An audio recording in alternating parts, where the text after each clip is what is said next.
Hello guys, welcome back to our channel right way. This is Madhukar. So ಈ ಒಂದು ವಿಡಿಯೋದಲ್ಲಿ ನಾನು ಇವತ್ತು ಎರಡು ವಿಷಯದ ಬಗ್ಗೆ ಮಾತಾಡ್ತೀನಿ. ಒಂದು, ಲಾಸ್ಟ್ 2 ಡೇಸ್ ಅಂದರೆ ಇನ್ನೇನು 2 ಡೇಸಲ್ಲಿ RRB PO ಮೀನ್ಸ್ ಎಕ್ಸಾಮ್ ಇದೆ. ಸೊ ಲಾಸ್ಟ್ 2 ಡೇಸ್ ನೀವು ಯಾವ ಥರ ನಿಮ್ಮ ಮೈಂಡ್ ಸೆಟ್ನ ಇಟ್ಕೋಬೇಕು, ಯಾವುದ್ರ ಕಡೆ ಜಾಸ್ತಿ ಕಾನ್ಸಂಟ್ರೇಟ್ ಮಾಡಬೇಕು ಅನ್ನೋದ್ರ ಬಗ್ಗೆ ಒಂದೆರಡು ಟಿಪ್ಸ್ ಕೊಡ್ತೀನಿ. ಜೊತೆಗೆ ಸ್ಕೋರ್, ತುಂಬ ಇಂಪಾರ್ಟೆಂಟ್ ಟಾಪಿಕ್. ಸ್ಕೋರ್ ಅಂದರೆ ನೀವು ಇಷ್ಟು ದಿನ ಪ್ರಿಲಿಮ್ಸಲ್ಲಿ ಎಷ್ಟಾರು ಸ್ಕೋರ್ ಮಾಡಿದ್ರೆ ಅದು ಇಂಪಾರ್ಟೆಂಟ್ ಆಗಲ್ಲ. ಮೇನ್ಸಲ್ಲಿ ರಿಯಲ್ ಸ್ಕೋರ್ ನಿಮಗೆ ಮೇನ್ಸಲ್ಲಿ ಏನು ಸ್ಕೋರ್ ಮಾಡ್ತಿರಲ್ಲ ಅದು ತುಂಬ ತುಂಬ ತುಂಬ ಇಂಪಾರ್ಟೆಂಟ್ ಆಗುತ್ತೆ. ಸೊ ಅದು ಯಾವ ಥರ ನೀವು ಟಾರ್ಗೆಟ್ ಇಟ್ಕೋಬೇಕು, ಏನೇನು ಫ್ಯಾಕ್ಟರ್ಸ್ ಡಿಪೆಂಡ್ ಆಗುತ್ತೆ, ಸೊ ಇದ್ರ ಬಗ್ಗೆ ಸ್ವಲ್ಪ ಡಿಸ್ಕಸ್ ಮಾಡ್ತೀನಿ. ಸೊ ಯಾಕೆ ಇವಾಗ ಇದನ್ನು ವಿಡಿಯೋ ಮಾಡ್ತಾ ಇದ್ದೀನಿ ಅಂತ ಹೇಳಿದ್ರೆ, ಇದು ಲಾಸ್ಟ್ ಮೂಮೆಂಟಲ್ಲೇ ಬೇಕಾಗಿರೋದು. ಸುಮ್ಮನೆ just means cut off clear ಮಾಡಿಸ್ಕೊಳ್ಳಿ, ನೀವು ಎಕ್ಸಾಮಲ್ಲಿ ಕ್ಲಿಯರ್ ಆಗಿಬಿಡ್ತೀರಾ, ಕೆಲಸ ತೊಗೊಂಡ್ಬಿಡ್ತೀರಾ ಅಂತ ಫಾಲ್ಸ್ ಒಪ್ಕೊಳ್ಳೋದನ್ನೆಲ್ಲ ನಾನು ಕೊಡೋದಿಲ್ಲ, ಓಕೆನಾ. ಸೊ ಏನು ಪ್ರಾಕ್ಟಿಕಲಿ ಅಪ್ಲೈ ಆಗುತ್ತೆ ಅದ್ರ ಬಗ್ಗೆ ನಾನು ಈ ಒಂದು ವಿಡಿಯೋದಲ್ಲಿ ಡಿಸ್ಕಸ್ ಮಾಡ್ತೀನಿ. So let's start the discussion. So ಮೊದಲನೇದಾಗಿ ಹೇಳೋದಾದರೆ, ನೋ ಮೇನ್ಸ್ ಮಾರ್ಕ್ ಅಂತ ಹೇಳಿದ್ದೀನಿ. ಅಂದರೆ ಲಾಸ್ಟ್ 2 ಡೇಸ್ ಇದ್ದಾಗ, ಲಾಸ್ಟ್ 2 ಡೇಸ್ ಅಥವಾ 3 ಡೇಸ್ ಇದ್ದಾಗ ಮೇನ್ಸ್ ಮಾರ್ಕ್ನ ಹಾಕುವಂಥ ಅವಶ್ಯಕತೆ ಇಲ್ಲ, ಓಕೆನಾ. ಸೊ ಆವಾಗ ನೀವೇನೋ ಒಂದು ಇಂಪ್ರೂವ್ಮೆಂಟ್ ಮಾಡ್ಕೊಳ್ಳೋಕ್ಕಾಗೋದಿಲ್ಲ. ಸೊ ಹಾಗಾಗಿ ಮೇನ್ಸ್ ಮಾರ್ಕ್ನ ಅವಾಗ ಹಾಕುವಂಥ ಅವಶ್ಯಕತೆ ಇಲ್ಲ. ಸೊ ಇದು first. Next revision. So revision ಯಾವುದು ಅಂತ ಹೇಳಿದ್ರೆ ಕರೆಂಟ್ ಅಫೇರ್ಸ್, ಕಂಪ್ಯೂಟರ್ ಮತ್ತು ಇಂಗ್ಲೀಷು. ಸೊ ಕರೆಂಟ್ ಅಫೇರ್ಸು ನಿಮಗೆ ಆಲ್ರೆಡಿ ಗೊತ್ತಿರುತ್ತೆ, ಮಿನಿಮಮ್ 4 ಮಂತ್ಸ್ ಕರೆಂಟ್ ಅಫೇರ್ಸ್ ಬೇಕು. ಸೊ ಫಸ್ಟು ಈ 4 ಮಂತ್ಸ್ನ ಕರೆಕ್ಟಾಗಿ ರಿವಿಷನ್ ಮಾಡಿ. ಆಮೇಲೆ ಮಿಕ್ಕಿದ್ರೆ ನೀವು ಎಕ್ಸ್ಟ್ರಾ 2 ಮಂತ್ಸ್ 4 ಮಂತ್ಸ್ ಎಕ್ಸ್ಟ್ರಾ ಏನು ಓದಿರ್ತಿಲ್ಲ ಅದನ್ನು ಆಮೇಲೆ ರಿವಿಷನ್ ಮಾಡ್ಕೊಳ್ಳಿ. ಫಸ್ಟು 4 ಮಂತ್ಸ್ ಇದೆಯಲ್ಲ, ಸೊ ಈ 4 ಮಂತ್ಸ್ ಚೆನ್ನಾಗಿ ರಿವಿಷನ್ ಮಾಡಿ. ನೆಕ್ಸ್ಟ್ ಕಂಪ್ಯೂಟರು ನೀವೇನಾದರೂ ಕ್ಯಾಪ್ಸುಲು ವಿಡಿಯೋ ಏನಾದರೂ ನೋಡಿರ್ತೀರಲ್ವ, ಇದು ಇಷ್ಟು ದಿನ ಏನು ನೋಡಿದಿರಲ್ವಾ ಅಥವಾ ಓದಿದಿರಲ್ವಾ, ಸೊ ಅದನ್ನು ಚೆನ್ನಾಗಿ ರಿವಿಷನ್ ಮಾಡಿ. ನೆಕ್ಸ್ಟ್ ಇಂಗ್ಲೀಷ್ ಏನು ರಿವಿಷನ್ ಮಾಡ್ಬೇಕಂತ ಹೇಳಿದ್ರೆ, ಕೆಲವರು ರೂಲ್ಸು, ಗ್ರಾಮರ್ ರೂಲ್ಸು ಅಥವಾ ವೊಕ್ಯಾಬ್ಸ್ ಏನಾದರೂ ನೋಟ್ಸ್ ಮಾಡಿದರೆ, ಇನ್ ಕೇಸ್ ನೀವು ನೋಟ್ಸ್ ಮಾಡ್ತಾ ಇಲ್ಲ, ಬರೀ ರೀಡಿಂಗ್ ಹ್ಯಾಬಿಟ್ ಇದೆ ಅಂದರೆ ಓಕೆ, ಸೊ ನೀವು ಇಂಗ್ಲೀಷನ್ನು ರಿವಿಷನ್ ಮಾಡೋವಂಥ ಅವಶ್ಯಕತೆ ಇರೋದಿಲ್ಲ. ಬಟ್ ಯಾರಾದರೂ ಗ್ರಾಮರ್ ರೂಲ್ಸು, ವೊಕ್ಯಾಬ್ಸ್ ಈ ಥರ ನೋಟ್ಸ್ ಮಾಡಿ ವರ್ಕ್ ಮಾಡ್ತಾ ಇದ್ದೀರ ಅಂತಿದ್ರೆ ಅವರು ಇದನ್ನು ಕೂಡ ರಿವಿಷನ್ ಮಾಡಿ. ನೆಕ್ಸ್ಟ್ ಏನು ರಿವಿಷನ್ ಮಾಡ್ಬೇಕಂತ ಹೇಳಿದ್ದೀನಿ ಅಂದರೆ, ಮಿಸ್ಟೇಕ್ಸ್ ಇನ್ ಮಾರ್ಕ್ಸ್.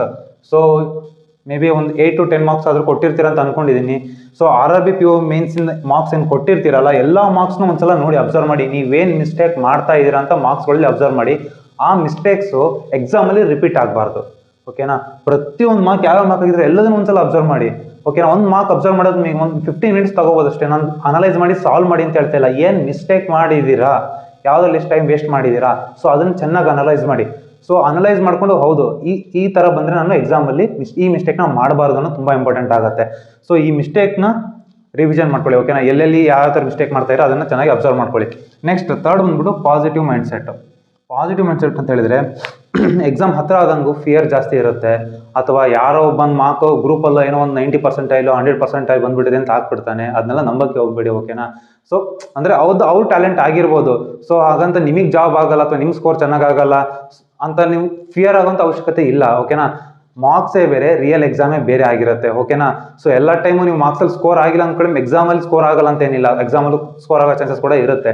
ಸೊ ಹಾಗಾಗಿ ಒಂದು ಪಾಸಿಟಿವ್ ಎನ್ವಿರಾನ್ಮೆಂಟ್ ನಿಮ್ಮ ಸುತ್ತ ಇಟ್ಕೊಳ್ಳಿ. ಸುಮ್ಮನೆ ನಿಮಗೆ ನೀವೇ ಕಾನ್ಫಿಡೆಂಟ್ ಆಗಿ ಇಲ್ಲ ಅಂತ ಹೇಳಿದರೆ ಎಕ್ಸಾಮಲ್ಲಿ ಏನಾಗ್ಬಿಡುತ್ತೆ, ನಿಮ್ಮ ಫಿಯರ್ ಏನು ಮಾಡುತ್ತೆ, ಅರ್ಧ ನಿಮ್ಮ ಕಾನ್ಫಿಡೆನ್ಸ್ನ ಡೌನ್ ಮಾಡಿ ನಿಮ್ಮ ಅಟೆಂಪ್ಟ್ಸ್ ಕೂಡ ಲೋ ಆಗ್ತಾ ಬರುತ್ತೆ, ಓಕೆನಾ. ಸೊ ಇದೊಂದು ಪಾಸಿಟಿವ್ ಮೈಂಡ್ಸೆಟ್ನ ಇಟ್ಕೊಳ್ಳಿ. ಜಾಸ್ತಿ ಯಾರ ಹತ್ರನೂ ಡಿಸ್ಕಷನ್ ಮಾಡಬೇಡಿ. ಲಾಸ್ಟ್ ಮೂಮೆಂಟಲ್ಲಿ ಒಬ್ಬೊಬ್ರು ಒಂದೊಂದು ಐಡಿಯಾ ಹೇಳ್ತಾ ಹೋಗ್ತಾರೆ, ಅದನ್ನೆಲ್ಲ ಪದೇ ಸ್ವಿಚ್ ಮಾಡ್ತಾ ಹೋಗ್ಬೇಡಿ. ಅದು ಸುಮ್ಮನೆ ನಿಮಗೆ ರಿಯಲ್ ಎಕ್ಸಾಮಲ್ಲಿ ಇಂಪ್ಯಾಕ್ಟ್ ಆಗುತ್ತೆ.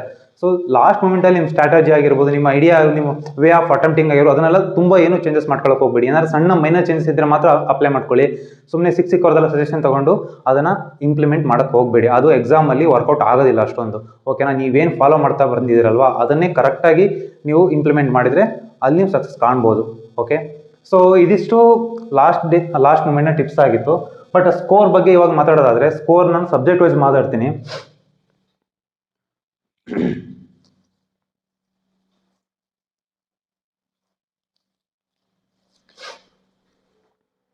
ನೋಡಿ, ಫಸ್ಟು ಪಾಯಿಂಟ್ಸ್ ಬಗ್ಗೆ ಮಾತಾಡ್ತೀನಿ. Next reasoning, English, GA and computer.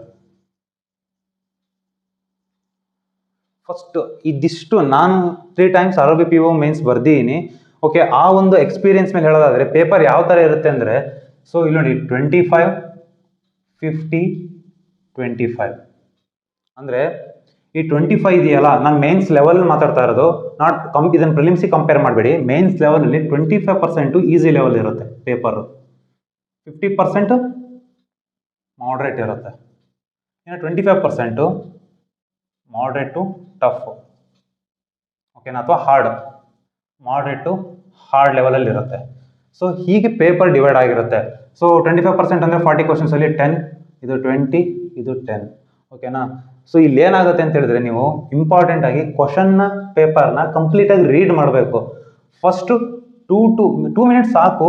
So ನೀವೇನು ಸ್ವಲ್ಪ ಸ್ಲೋ ರೀಡಿಂಗ್ ಇದ್ರೆ 2 to 3 ಮಿನಿಟ್ಸಲ್ಲಿ ಕಂಪ್ಲೀಟ್ ಕ್ವಶನ್ ಪೇಪರ್ನ ಓದಿರಿ ಫಸ್ಟು, ಓಕೆನಾ. ಕಂಪ್ಲೀಟ್ ಕ್ವಶನ್ ಪೇಪರ್ನ ಒಂದ್ಸಲ ಅಬ್ಸರ್ವ್ ಮಾಡಿ, ಯಾವುದು ಈಸಿ ಲೆವೆಲ್ ಕ್ವಶನು, ಯಾವುದು ಮಾಡ್ರೇಟು, ಯಾವುದು ಹಾರ್ಡು, ಇದನ್ನು ನೀವು ಡಿಸೈಡ್ ಮಾಡ್ಕೋಬೇಕು ಪೇಪರ್ ನೋಡಿದಾಗ. ಫಸ್ಟು ಇಲ್ಲಿ ಅಟೆಂಡ್ ಮಾಡಬೇಕು, ನೆಕ್ಸ್ಟು ಇಲ್ಲಿ ಪಿಕ್ ಮಾಡಬೇಕು, ಓಕೆನಾ. ಸೊ ಇದಿಷ್ಟು ಅಟೆಂಡ್ ಮಾಡಿದ್ರೆ ಸಾಕು, ನಿಮಗೆ ತುಂಬ ಸ್ಕೋರ್ ಆಗುತ್ತೆ. ಈ 10 ಕ್ವಶನ್ಸ್ ಬಗ್ಗೆ ನೀವು ಲಾಸ್ಟಿಗೆ ಯೋಚನೆ ಮಾಡಿ, ಟೈಮ್ ಉಳಿದ್ರೆ. ಸೊ 30 ಕ್ವಶನ್ ಅಟೆಂಡ್ ಮಾಡಿದ್ರೆ ದೊಡ್ಡ ವಿಚಾರ ಆಗಿರುತ್ತೆ, ಅದು 30 ಮಿನಿಟ್ಸಲ್ಲಿ RRB PO ಮೇನ್ಸು, ಓಕೆನಾ. ಸೊ 20 to 24 ಒಂದು ಗುಡ್ ಅಟೆಂಪ್ಟ್ಸು, ಓಕೆನಾ, ಇದರಲ್ಲಿ RRB PO ಮೇನ್ಸಲ್ಲಿ. ಇದಕ್ಕಿಂತ ಜಾಸ್ತಿ ಅಂದರೆ 24+ ಮಾಡಿದರೆ ತುಂಬ ಒಳ್ಳೆ ಅಟೆಂಪ್ಟೇ ಆಗಿರುತ್ತೆ. ನಾನು ಹೇಳ್ತಾ ಇರೋದು ಕ್ವಾಂಟ್ಸ್ ಮತ್ತು ರೀಸನಿಂಗ್ ಸೆಕ್ಷನ್ನಲ್ಲಿ, ಓಕೆನಾ. Quants and reasoning section both ಎರಡರದ್ದು ಸೇರಿಸಿ ಹೇಳ್ತಾ ಇರೋದು. ಸೊ ಯಾವ ಥರ ಟಾರ್ಗೆಟ್ ಮಾಡ್ಕೋಬೇಕು ಅಂತ ಹೇಳ್ತಾ ಇರೋದು. ಸೊ ಓವರ್ ಆಲ್ ಟಾರ್ಗೆಟ್ ಬಗ್ಗೆನೂ ಕೂಡ ಆಮೇಲೆ ಹೇಳ್ತೀನಿ, ಲಾಸ್ಟಲ್ಲಿ ಹೇಳ್ತೀನಿ. ಸೊ ಇವೆರಡು ಸೆಕ್ಷನ್ ಆಯ್ತಲ್ವ, ಕ್ವಾಂಟ್ಸ್ ಮತ್ತು ರೀಸನಿಂಗ್ದು. ನೆಕ್ಸ್ಟ್ ಇಂಗ್ಲೀಷಲ್ಲೂ ಅಷ್ಟೇ, ಫಸ್ಟ್ ಟಾರ್ಗೆಟ್ ಏನಾಗಿರ್ಬೇಕಂದ್ರೆ ನಿಮಗೆ ಟಾರ್ಗೆಟು ಕಾಂಪ್ರಹೆನ್ಷನ್ನು, ಫಿಲ್ಲರ್ಸು, ಕ್ಲೋಸ್ ಟೆಸ್ಟು ಮತ್ತು ವರ್ಡ್ ಸ್ವ್ಯಾಪು. ಸೊ ಈ ಥರ ವೊಕ್ಯಾಬ್ಸ್ ಬೇಸ್ಡ್ ಮತ್ತು ಕಾಂಪ್ರಹೆನ್ಷನ್ ಬೇಸ್ಡ್ ಕ್ವಶನ್ ಬರುತ್ತಲ್ಲ, ಸೊ ಇದು ಫಸ್ಟ್ ನಿಮ್ಮ ಟಾರ್ಗೆಟ್ ಆಗಿರಬೇಕು. ಸೊ ಇದ್ರ ಬೇಸ್ ಮೇಲೆ ನಿಮಗೆ 15 to 20 ಕ್ವಶನ್ಸ್ ಇರುತ್ತೆ ಆಲ್ಮೋಸ್ಟ್, ಓಕೆನಾ. ಐ ಥಿಂಕ್ 15 ಅಲ್ಲ, ಜಾಸ್ತಿ, ಆಲ್ಮೋಸ್ಟ್ 20 ಕ್ವಶನ್ಸ್ ಅಂದರೆ ಸಿಗುತ್ತೆ ನಿಮಗೆ. ಸೊ ಈ 20ಅಲ್ಲಿ ನಿಮಗೆ ಒಂದು 15 ಆದರೂ ಸ್ಕೋರ್ ಮಾಡ್ಕೋಬೋದು, ನೀವು 15+ ಆದರೂ ಮಾಡ್ಕೋಬೋದು. ಇನ್ನು ಮಿಕ್ಕಿರೋದು ಏನಿರುತ್ತೆ ಅಂತ ಹೇಳಿದ್ರೆ ಎರರ್ ಡಿಟೆಕ್ಷನ್ ಇರುತ್ತೆ, ಅಥವಾ ವರ್ಡ್ ಯೂಸೇಜ್ ಇರುತ್ತೆ, ಅಥವಾ ಸೆಂಟೆನ್ಸ್ ರಿಅರೇಂಜ್ಮೆಂಟ್ ಇರುತ್ತೆ. ಸೊ ಈ ಥರ ಕ್ವಶನ್ಸ್ಗಳು ಬರುತ್ತೆ. ಸೊ ಅದನ್ನು ನೀವು ಹುಷಾರಾಗಿ ಅಟೆಂಡ್ ಮಾಡಿ ಅಷ್ಟೇ. ಸೊ ಇದು ಮಿಸ್ ಮಾಡಬೇಡಿ, ಅದನ್ನು ನೀವು ಅಕ್ಯುರೇಸಿನ ಇಲ್ಲಿ 100% ಇಡಿ. ಸೊ ಅಲ್ಲಿ ಒಂದು 50% ಅಂದರೆ, ಫಾರ್ ಎಕ್ಸಾಂಪಲ್ ಸೆಂಟೆನ್ಸ್ ರಿಅರೇಂಜ್ಮೆಂಟಲ್ಲಿ 5 ಕ್ವಶನ್ ಇದ್ದರೆ ಅಟ್ಲೀಸ್ಟ್ ನಿಮಗೆ ಒಂದು 5ಅಲ್ಲಿ 3 ಕರೆಕ್ಟ್ ಆದರೆ ಅಥವಾ 2 ಕರೆಕ್ಟ್ ಆದ್ರೂ ಕೂಡ ನಿಮ್ಮ ಅಕ್ಯುರೇಸಿ 50% ಇದ್ರೂ ಕೂಡ ಸ್ಕೋರ್ ಆಗುತ್ತೆ, ಕರೆಕ್ಟಾ. ಸೊ ನಾನು ಹೇಳ್ತಾ ಇರೋದು ಏನಂತ ಹೇಳಿದ್ರೆ, ಟಾರ್ಗೆಟ್ ಮಾಡಬೇಕಾಗಿರೋದು ಮೇನ್ 100% ಅಕ್ಯುರೇಸಿನ ಟಾರ್ಗೆಟ್ ಮಾಡಬೇಕಾಗಿರೋ ಕ್ವಶನ್ಸ್ ಯಾವುದು ಇಂಗ್ಲೀಷಲ್ಲಿ ಅಂತ ಹೇಳಿದ್ರೆ ಕಾಂಪ್ರಹೆನ್ಷನ್, ಫಿಲ್ಲರು, ಕ್ಲೋಸ್ ಟೆಸ್ಟ್. ಈ ಥರ ಏನು 20 ಮಾರ್ಕ್ಸಿಗೆ ಬಂದಿರುತ್ತಲ್ಲ, ಇದರಲ್ಲಿ 15 ಕ್ವಶನ್ 100%ಗೆ ಅಟೆಂಡ್ ಮಾಡಬೇಕು, ಓಕೆನಾ. ನೆಕ್ಸ್ಟ್ ಬರೋ ಕ್ವಶನ್ಸ್ನ ಸ್ವಲ್ಪ ಅಂದರೆ ನಿಮಗೆ 50-50 ಥರ ಇದ್ದರೆ, ಸೊ ಅವಾಗ ಏನು ಮಾಡಿ, ಚಾನ್ಸ್ ತುಂಬ ಅಟೆಂಡ್ ಮಾಡಿ, ತುಂಬ ಅಟೆಂಡ್ ಮಾಡ್ಕೋಬೇಡಿ, ನೆಗೆಟಿವ್ ಇರುತ್ತೆ. ಸೊ ಅಲ್ಲಿಗೆ ನಿಮಗೆ 20 to 25 ಅಂತ ಟಾರ್ಗೆಟ್ ಮಾಡ್ಬೋದು ಇಂಗ್ಲೀಷಲ್ಲಿ, ಓಕೆನಾ. 20 to 25 ಮಾರ್ಕ್ಸ್ ಅಂತೂ ಟಾರ್ಗೆಟ್ ಮಾಡ್ಬೋದು ಇಂಗ್ಲೀಷಲ್ಲಿ, 20 to 25. ಕ್ವಾಂಟ್ಸ್ ಮತ್ತು ರೀಸನಿಂಗಲ್ಲಿ ಈಚ್ ಸೆಕ್ಷನಲ್ಲಿ ಹೇಳಿದೆ 20 to 24 ಹೇಳಿದ್ದೀನಿ. ಡಿಪೆಂಡ್ ಅಪಾನ್ ಸಿಚುಯೇಷನ್, ಯಾವ್ದು ಪೇಪರ್ ಟಫ್ ಬರುತ್ತೆ ಅದನ್ನು 20 ಮಾಡಿ, ಯಾವ್ದು ಈಸಿ ಬರುತ್ತೆ ಅದನ್ನು 24 ರೀಚ್ ಮಾಡಿ ಟ್ರೈ ಮಾಡಿ.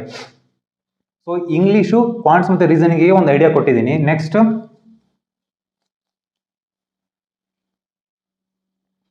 GA computer. So GA 4 months minimum ಹೇಳಿದ್ದೀನಿ. 4 months ರಿವಿಷನ್ ಫಸ್ಟು ಮಾಡಿ, ರಿವಿಷನ್ ಫಸ್ಟು 2 ಡೇಸಲ್ಲಿ ಕಂಪ್ಲೀಟಾಗಿ ಪರ್ಫೆಕ್ಟಾಗಿರ್ಬೇಕು ನಿಮಗೆ, ಓಕೆನಾ. 4 months GA ರಿವಿಷನ್ ಆಗಿರಬೇಕು. ನೆಕ್ಸ್ಟು ಕಂಪ್ಯೂಟರ್ ಯಾವುದೋ 2 ಕ್ಯಾಪ್ಸೂಲ್ ಅಥವಾ 1 ಕ್ಯಾಪ್ಸೂಲ್ ಪ್ಲಸ್ ವಿಡಿಯೋ, ಯಾವ ಥರ ನೀವು ಪ್ರಿಪೇರ್ ಆಗಿದ್ದರೆ ಅದನ್ನೇ ಚೆನ್ನಾಗಿ ರಿವಿಷನ್ ಮಾಡಿ. ಸೊ GAಯಲ್ಲಿ target 15+ is a good score, ಓಕೆನಾ. 15+ ಟಾರ್ಗೆಟ್ ಮಾಡಿ. ಸೊ ಸುಮ್ಮನೆ ತುಕ್ಕ ಹಾಕಬೇಡಿ. 15 ಕ್ವಶನ್ಸ್ ಅಂದರೆ 10 to 15 ಕ್ವಶನ್ಸು 100% ಅಕ್ಯುರೇಸಿ ಇರಲಿ. ಅಂದರೆ ನಾನು ಅಟೆಂಪ್ಟ್ಸ್ ಹೇಳ್ತಾ ಇಲ್ಲ, ಸ್ಕೋರ್ ಬಗ್ಗೆ ಹೇಳ್ತಾ ಇರೋದು. 100% ಯಾಕೆ ಸ್ಕೋರ್ ಇಂಪಾರ್ಟೆಂಟ್ ನಾನು ಲಾಸ್ಟಿಗೆ ಹೇಳ್ತೀನಿ. ಓವರ್ ಆಲ್ ಸ್ಕೋರಲ್ಲಿ 100% ಅಕ್ಯುರೇಸಿನ 15 ಕ್ವಶನಿಗಾದರೂ ಮೇಂಟೈನ್ ಮಾಡಿ. ನೆಕ್ಸ್ಟು ಒಂದು 5 to 8 ಕ್ವಶನ್ಸ್ ಇದೆಯಲ್ಲ, ಇದನ್ನು 50% ಚಾನ್ಸ್ ಇದ್ದರೆ, ಅಂದರೆ 2 ಆಪ್ಷನ್ ಗೊತ್ತಿರುತ್ತೆ, ಅದು 2 ಆಪ್ಷನಲ್ಲಿ ಇದಿರ್ಬೋದು ಅಂತ ನಿಮಗೆ ಅನಿಸ್ತಾ ಇರುತ್ತಲ್ವಾ, ಆ ಥರ ಕ್ವಶನ್ಸ್ಗಳನ್ನು 5 to 8 ಕ್ವಶನ್ ಅಟೆಂಡ್ ಮಾಡಿದರೆ ಓಕೆ, ನಿಮಗೆ ಇಲ್ಲಿ ನೆಗೆಟಿವ್ ಇಂಪ್ಯಾಕ್ಟ್ ಆಗೋದಿಲ್ಲ ಅಂತ ಅಷ್ಟೇ. ಬಂದರೆ ಇದಕ್ಕೆ ಆ್ಯಡ್ ಆಗೇ ಬರುತ್ತೆ ಈ 15 ಮಾರ್ಕ್ಸಿಗೆ. 15ಗಿಂತ ಕಡಿಮೆ ಅಂತ ಸ್ಕೋರ್ ಆಗಲ್ಲ. ಸೊ ಅಟ್ಲೀಸ್ಟ್ 15 ಮಾರ್ಕ್ಸ್ನ 100% ಅಕ್ಯುರೇಸಿನ ಮೇಂಟೈನ್ ಮಾಡಿ ಅಂತ ನಾನು GAದಲ್ಲಿ ಸಜೆಷನ್ ಮಾಡೋದು. ಕಂಪ್ಯೂಟರ್ ಸ್ವಲ್ಪ ಗೆಸ್ ಮಾಡೋದು ಕಷ್ಟ, ಒಂದೊಂದ್ಸಲ ಟಫ್ ಬರುತ್ತೆ, ಒಂದೊಂದ್ಸಲ ಅಂದರೆ PO ಲೆವೆಲಲ್ಲಿ ಈಸಿನೂ ಬರುತ್ತೆ. So 12 to 15 marks good score ಆಗುತ್ತೆ. ಸೊ ಇದ್ರ ಬಗ್ಗೆ ತುಂಬ ಏನು ಡಿಸ್ಕಸ್ ಮಾಡೋದು ಬೇಡ ಅಂತ ಅನ್ಕೊಂತೀನಿ. ಕ್ಯಾಪ್ಸ್ ಅಂದರೆ ಆಲ್ಮೋಸ್ಟ್ ಒಂದು 7 to 8 ಮಾರ್ಕ್ಸ್ ಅಂತೂ ಈಸಿಯಾಗಿ ಅಟೆಂಡ್ ಮಾಡ್ಬೋದು, ಅಷ್ಟು ಈಸಿ ಇರುತ್ತೆ. ಸ್ವಲ್ಪ ಮಾಡ್ರೇಟ್ ಲೆವೆಲ್ ಬರುತ್ತೆ ಬರ್ತಾ. ಸೊ ನೀವು ಕಂಪ್ಯೂಟರ್ ಆಲ್ಮೋಸ್ಟ್ ಈಗೆಲ್ಲ ಅಷ್ಟೊಂದೇನು ಟಫ್ ಬರೋದಿಲ್ಲ, ಬಟ್ ಮಾಡ್ಬೋದು. 12 to 15 ಸ್ಕೋರ್ ಮಾರ್ಕ್ಸ್ ಟಾರ್ಗೆಟ್ ಇಟ್ಕೊಳ್ಳಿ, ಮಾಡ್ಬೋದು. ಈಸಿ ಇರುತ್ತೆ ಪೇಪರ್ ಕಂಪ್ಯೂಟರ್, ಏನು ಅನ್ಕೊಂಡಿರೋಷ್ಟೇನು ಕಷ್ಟ ಬರೋದಿಲ್ಲ. ಸ್ವಲ್ಪ ತುಕ್ಕ ಹಾಕೋದನ್ನು ಕಮ್ಮಿ ಮಾಡಿ, ಅಂದರೆ ಸುಮ್ಮನೆ ಅಟೆಂಡ್ ಮಾಡೋದನ್ನು ಸ್ವಲ್ಪ ಕಡಿಮೆ ಮಾಡಿ, ಅಕ್ಯುರೇಸಿನ ಚೆನ್ನಾಗಿ ಮೇಂಟೈನ್ ಮಾಡಿ. ಸೊ ಇದನ್ನು ಅನಲೈಸ್ ಮಾಡೋದು ಸ್ವಲ್ಪ ಕಷ್ಟ ಇರಲಿ, ಬಟ್ 12 to 15 ಮಾರ್ಕ್ಸ್ನ ಟಾರ್ಗೆಟಾಗಿ ಇಟ್ಕೊಳ್ಳಿ, ಓಕೆನಾ. ಅಂದರೆ 12 to 15 ಮಾರ್ಕ್ಸ್ ಬರಬೇಕಂದ್ರೆ ನಿಮ್ಮ ಅಟೆಂಪ್ಟ್ಸ್ ಎಷ್ಟಾಗಿರಬೇಕು, ಇದರಲ್ಲಿ ಇದು ಹಾಫ್ ಮಾರ್ಕ್ಸ್ ಅಲ್ವಾ. ಸೊ 30 ಅಥವಾ 30+ ಕಂಪ್ಯೂಟರಲ್ಲಿ ಅಟೆಂಡ್ ಮಾಡುವಂಥ ಪ್ರಯತ್ನ ಮಾಡಿ ನೋಡೋಣ. ಅಕ್ಯುರೇಸಿನ ಸ್ವಲ್ಪ ಚೆನ್ನಾಗಿ ಮೇಂಟೈನ್ ಮಾಡಿ. ಸೊ ಇದಿಷ್ಟು ಅಷ್ಟೇ ನಾನು ಕಂಪ್ಯೂಟರಲ್ಲಿ ಸಜೆಷನ್ ಮಾಡೋದು. ಸೊ ಓವರಾಲ್ ಸ್ಕೋರ್ ಬಗ್ಗೆ ಹೇಳ್ಬೇಕಂತ ಹೇಳಿದ್ರೆ, ಓವರಾಲ್ ಸ್ಕೋರ್ ಏನಾಗುತ್ತೆ ಗೊತ್ತಾ. ಸೊ ನಾನು ಜನರಲ್ ಕ್ಯಾಟಗರಿ ಬಗ್ಗೆ ಮಾತಾಡ್ತೀನಿ. ಸೊ ಬೇರೆ ಅದರ ಕ್ಯಾಟಗರೀಸ್ SCT OBC ಅದಕ್ಕೆಲ್ಲ ಸ್ವಲ್ಪ ಗೆಸ್ ಮಾಡೋದು ಕಷ್ಟ. ಜನರಲಿಗೆ ಏನು ಗೊತ್ತಾ, 85+ ಆದರೂ ಮಿನಿಮಮ್ ಸ್ಕೋರ್ ಬೇಕಾಗುತ್ತೆ, ಓಕೆನಾ. ಲಾಸ್ಟ್ ಇಯರ್ ಕೂಡ ಪೇಪರು ಮಾಡ್ರೇಟ್ ಇದ್ರೂ ಕೂಡ 85+ ಇರೋ ಚಾನ್ಸಸ್ ಜಾಸ್ತಿ ಇತ್ತು. ನಾನು ಹೇಳ್ತಾ ಇರೋದು ಮಿನಿಮಮ್ ಮಾರ್ಕ್ಸ್ ಇಷ್ಟು ಬೇಕಾಗುತ್ತೆ ಅಂತ, ಓಕೆನಾ. ನಿಮಗೆ ಪ್ರೆಷರ್ ಬಿಲ್ಡ್ ಮಾಡೋದಕ್ಕೋಸ್ಕರ ನಾನು ಏನೋ ಸುಮ್ಮನೆ ಕತೆ ಹೊಡಿತಾ ಇಲ್ಲ, ಅಥವಾ ಸುಮ್ಮನೆ falls off. Last year cut off ಒಂದು 55 ಅರೌಂಡ್ ಇತ್ತು. 55 ಅರೌಂಡ್ ಪ್ಲಸ್ ಎಲ್ಲ ಮೇನ್ಸ್ ಕ್ಲಿಯರ್ ಮಾಡ್ಕೊಂಡು ಬರೀ ಒಂದು 2-3 ಮಾರ್ಕ್ಸ್ ಜಾಸ್ತಿ ಇದ್ರಲ್ಲ ನಿಮಗೆ ಜಾಬ್ ಸಿಕ್ಬಿಡೋದಿಲ್ಲ. ಸುಮ್ಮನೆ ಫಾಲ್ಸ್ ಆಫ್ ಯಾರೋ ಹೇಳ್ತಾರೆ ಅಂತ ಕೇಳಬೇಡಿ. ಸೊ ಅಬೋವ್ ಒಂದು 25 ಮಾರ್ಕ್ಸ್ ಆದರೂ ಬೇಕಾಗುತ್ತೆ. ಒಂದು ಸೆಕೆಂಡ್, 85+ ಯಾಕೆ ಅಂತ ಹೇಳ್ತಾರೆ, 85 ಇದ್ದರೆ ಇಂಟರ್ವ್ಯೂವಲ್ಲಿ 70 to 80 ರೇಂಜಲ್ಲಿ ನಿಮಗೆ ಸ್ಕೋರ್ ಬಂದರೆ ನೀವು ಇನ್ನೂ ಚಾನ್ಸಸ್ ಇರುತ್ತೆ, ಓಕೆನಾ.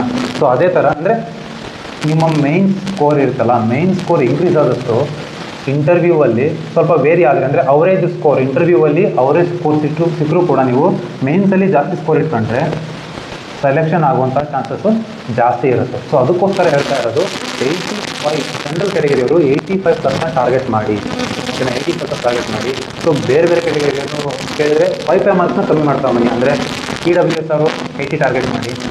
ನೆಕ್ಸ್ಟ್ OBC ಅವರು ಅಷ್ಟೇ 80 ಟಾರ್ಗೆಟ್ ಮಾಡಿ, 80+ ಮಿನಿಮಮ್ ಟಾರ್ಗೆಟ್ ಮಾಡಿ.